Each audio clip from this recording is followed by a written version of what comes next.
Hola, ¿cómo están? Nos volvemos a encontrar en una nueva entrevista aquí en los estudios de Diario Financiero. En esta oportunidad nos acompaña Mario Herrera, él es investigador del Observatorio Político Electoral de la UDP, con quien analizaremos el resultado de las elecciones municipales de ayer. El oficialismo sufrió una dura derrota, perdió varias comunas emblemáticas de la región metropolitana como Santiago, Providencia y Maipú, también capitales regionales, y también vio caer el número de alcaldes electos de 167 en 2012 a 141 en la actualidad, un número incluso por debajo del que logró la coalición opositora Chile Vamos, que obtuvo 144 alcaldes. Hola Mario, gracias por acompañarnos. Hola. ¿Qué lectura postelectoral haces tú con estos resultados? Mira, yo creo que hay dos grandes factores que son los que explican esta elección. El primero es esta emergencia de los terceros candidatos, y el ejemplo más patente de eso es Valparaíso con Jorge Sharp. Y también el otro fenómeno es la abstención, que finalmente es la que se roba la elección. O sea, aquí todos pierden porque todos pierden votos. La nueva mayoría pierde cerca de 1 millón en el caso de concejales, que es una cantidad importante, y Chile Vamos pierde cerca de 700.000 en concejales y 500.000 en alcaldes. Por tanto, es una pérdida completa para todos los partidos y para las coaliciones. ¿Qué lecciones entonces nos deja el resultado de las elecciones, y especialmente para la nueva mayoría y para Chile Vamos? En el caso de la nueva mayoría, yo creo que le deja como lección tener cuidado con las terceras fuerzas. Estas terceras fuerzas como el PRO, los candidatos independientes descolgados, que por mucho tiempo no fueron una real amenaza a la nueva mayoría, porque son descolgados más de su sector que de Chile Vamos, no le tuvieron miedo a esos descolgados. Y en esta oportunidad esos descolgados son los que terminan determinando una elección. En el caso, por ejemplo, de Toá, son esta tercera y cuarta fuerza, la candidata del PRO más otra candidata, que son los que determinan que Toá pierda. Lógicamente Toá le echa la culpa a otros factores, a la movilización de la derecha, al cambio en el padrón, pero son principalmente estas tres fuerzas que comparten en el electorado las que determinan resultados. ¿Y qué pasa con el nivel de apoyo popular que tiene el gobierno actual, que en estos momentos ronda en cerca del 20 y algo %? ¿Esto también pudo haber contribuido en la baja convocatoria que tuvo la nueva mayoría, o tú más bien mantienes esa tesis de las terceras fuerzas? Mira, la asociación existe efectivamente, por ejemplo, entre baja aprobación y resultados electorales. Si miramos, por ejemplo, la elección de 2012, cuando Piñera tenía una baja aprobación, también se dio un mal resultado por parte de su sector. Es una asociación que existe, pero no es necesariamente una asociación que es directamente proporcional. Te lo doy con un ejemplo. En el año 2013, Bachelet gana con un porcentaje muy grande y su coalición no necesariamente obtiene el mismo porcentaje. Por lo tanto, son dos variables que van asociadas, pero que no necesariamente una explica la otra. Una presidenta impopular puede tener buen resultado electoral perfectamente. Perfecto. ¿Y tú te atreverías a hablar de que se aproxima quizás el fin de la nueva mayoría, o de un reajuste al menos, o no te atreverías a tocar ese tema de lleno? Mira, si hay algo que observamos con esta elección es que crece en el caso de Chile Vamos, Renovación Nacional como el principal partido de la coalición, y de Chile, de hecho, con un 17% de los votos en concejal, si no me equivoco. Crece y aparece como el principal partido de Chile, y es un partido más del centro, ¿sí? La UDI pierde fuerza, y por el otro lado, en el caso de la nueva mayoría, el principal partido es la ADC. Si hay una opción de una tercera fuerza, sería una tercera fuerza de centro, ¿sí? Un bloque de centro y con un liderazgo, por ejemplo, como el de Guille, que anda en el fondo buscando partido político. ¿Y qué desafíos enfrenta Chile Vamos ahora que ha logrado recuperar algunas comunas emblemáticas, también algunas capitales regionales? Sí, Chile Vamos tiene esa ventaja, recupera los alcaldes que había perdido la elección anterior. Providencia es ejemplo de ello. Y como principal desafío tiene transformar esta votación de alcaldes y concejales en la parlamentaria del próximo año. Siempre se dice que son las votaciones de concejales las que predicen de mayor forma las votaciones de diputados y senadores al año siguiente. Y eso pasa porque la de concejales es más partidista que de personalismo o roles protagónicos. De hecho, si tú miras los datos, hay más independientes que ganan en alcalde, y en el caso de concejales son prácticamente una minoría. Perfecto. ¿Tú crees que ahora ya arranca de lleno la carrera presidencial?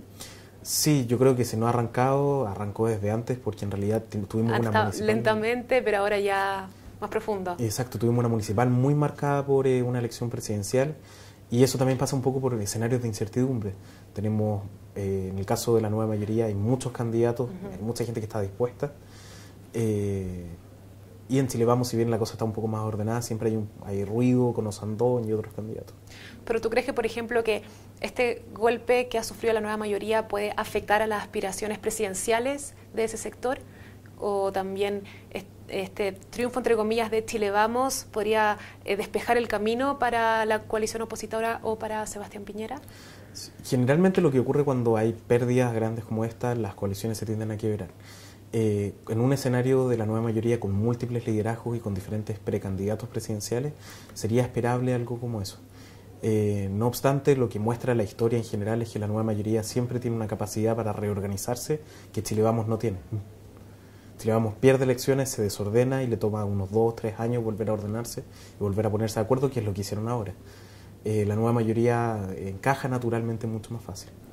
Perfecto.